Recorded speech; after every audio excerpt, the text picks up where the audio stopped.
They say all that glitters is not gold, but in the village of Muframancha, young Adwoa was blinded by the shine of the distant horizon. Adwoa was a beauty beyond compare, her skin like dark honey under the warm glow of the Ghanaian sunset. But while her peers found joy in the simple rhythm of village life, Adwoa felt trapped by the very soil that fed her. Kofi, a hard-working farmer, offered her a life of honest sweat and devotion. But she saw only poverty in his calloused hands. In the heat of the afternoon, she would close her eyes and envision a world of silver cars and glass towers reaching for the clouds. Then, as if summoned by her longing, Nana Asari arrived. He stepped out of a liquid silver car. Looking like a dream made flesh, he promised her the world. Their courtship was a whirlwind of expensive gifts and promises that the village had never seen before. The wedding was the grandest Muframancha had ever witnessed.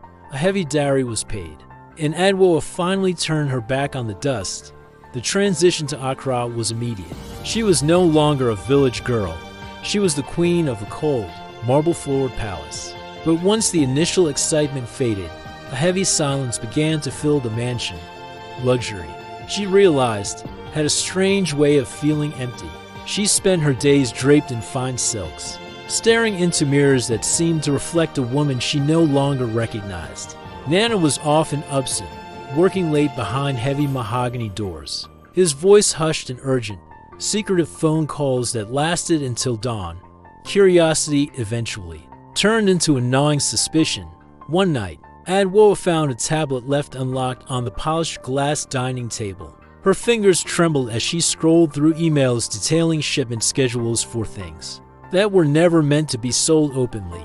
The truth hit her with the force of a physical blow. The silk she wore and the mansion she lived in were built on blood. She stumbled to the bathroom, clutching the white marble sink as if it could cleanse the filth she suddenly felt on her skin. In the silence of the night, memories of the village returned. She thought of Kofi and the honest, simple life she had so easily discarded.